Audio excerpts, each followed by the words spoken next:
So, good evening. My name is Alberto Valdez. I'm going to be going over an introduction to the art science of peak performance, which is an introduction to exercise periodization. So, what exactly is exercise periodization? It's how elite athletes time their fitness perfectly for major events. It's a systemic planning of training variables such as volume, intensity, and frequency. It allows you to maximize fitness gains while minimizing injury and overtraining risks. Our goal today is to define periodization and explore its core principles and models.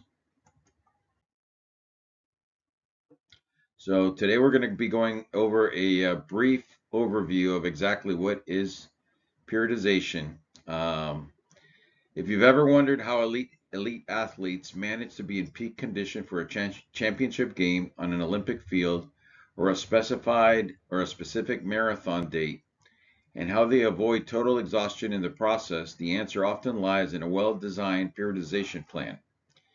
At its core, periodization is about smart strategic planning. It's the difference between just going to the gym and randomly pushing yourself every day versus following a structured blueprint for long-term success.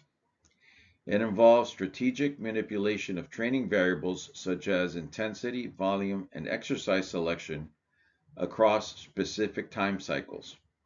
The primary goal is to help athletes and fitness enthusiasts achieve peak physical performance at desired times while simultaneously minimizing the risk of overtraining, injury, and mental burnout.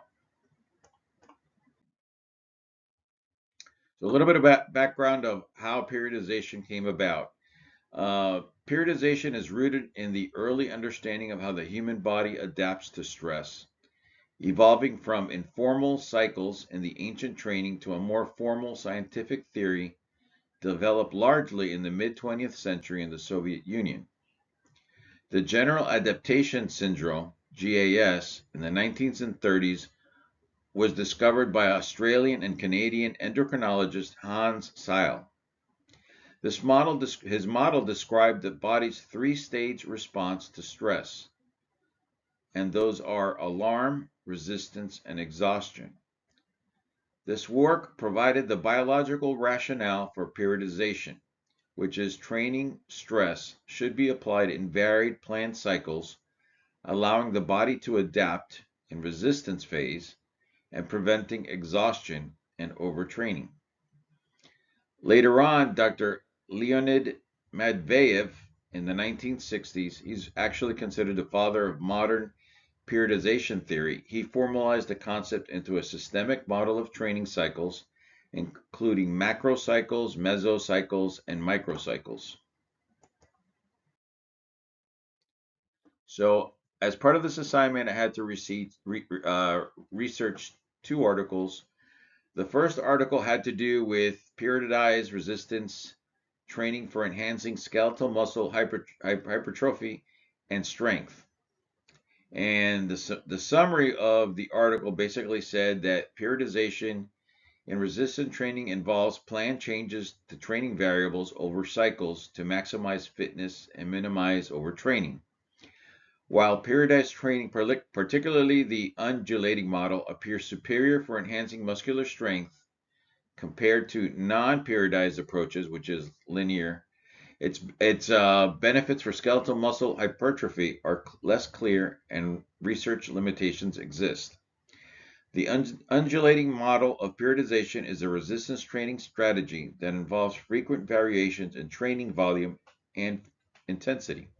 Unlike the linear model, where intensity gradually increases and volume decreases over several weeks or months, the undulating model changes these variables on a more frequent basis, typically either daily or weekly. In the second research article titled Periodization, Latest Studies and Practical Applications, this article was related to the structured training approach that systematically varies aspects of a workout program across specific time cycles. It's fundamentally rooted in Hans Sayle's GAS model, General Adaptation Syndrome, which explains how the body adapts to stress, allowing for beneficial growth, which is known as eustress, while avoiding damage from excessive stress, which is called distress. Most comparative studies demonstrate that periodized programs produce greater improvement in strength, power, and body composition than non-periodized programs.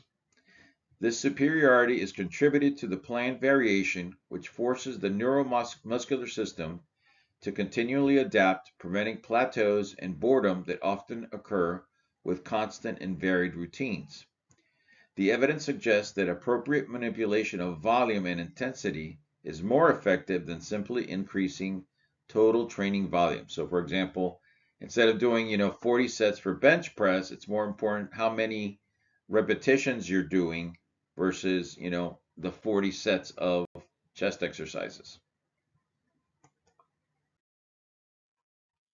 So how is periodization utilized in sports performance? The primary use of periodization in sports is managing an athlete's training load so they can peak their performance exactly when it matters most. In linear periodization, often used for sports where athletes need to build strong foundation bases, for example, off-season for many team sports, and then peak for a specific single event. More frequently used in team sports or those with long competitive seasons because it allows the athlete time to maintain a mix of strength, power, and endurance simultaneously by varying the workout focus daily or weekly. Sports demand a range of physical attributes such as strength, speed, agility, power, and endurance. Periodization allows athletes to focus on different attributes at different times in a structured manner. It provides a constant adaptation. Variation in training stimuli keeps the body from stagnating by continually forcing the neuromuscular system to adapt to unaccustomed stress. Performance improvements continue for over long periods of time.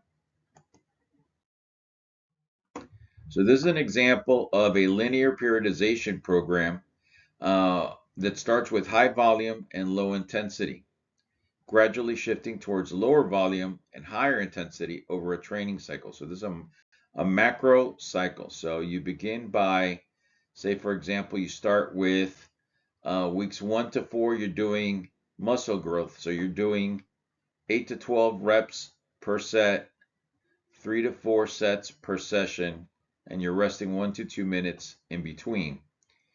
The next 5 to 8 weeks, in weeks 5 to 8, you're focusing on strength gain. So your sets are 5 to 7 reps per set. Again, 3 to 4 sets per session, and you're resting 2 to 3 minutes to give the body time to recover. And then for peak power in weeks 9 through 12, you're doing maximal strength for 1 to 3 reps per set, 3 to 5 sets per session, and you're resting 3 to 5 minutes. The point is that you're lifting a lot. So for example, in the example I gave here, you're doing in the back squat in the last 9 to 12 weeks, you're doing 3 sets of 2 reps, but you're at 90% of your 1 rep maximum. Versus week 5 to 8, you're at only 80 to 85% of your 1 rep maximum. So you're increasing the intensity or the amount of energy you have to use, but you're reducing the volume. In summary, the power of periodization is that it's a strategic planning tool. It replaces random effort with a structured blueprint for success. Systemic manipulation involves planned variation of intensity, volume, and exercise selection over specific time cycles. The primary goal being to achieve peak performance exactly when desired, and it mitigates risk by minimizing overtraining, injury, and mental burnout. And the final thought is, plan your training. Don't just do your training. You train. If you train and you plan ahead, you're going to get better results than if you just show up and change everything every time you go there. Have a plan in mind. And the last slide involves my resources. And I thank you very much for allowing me to do this presentation. Thank you.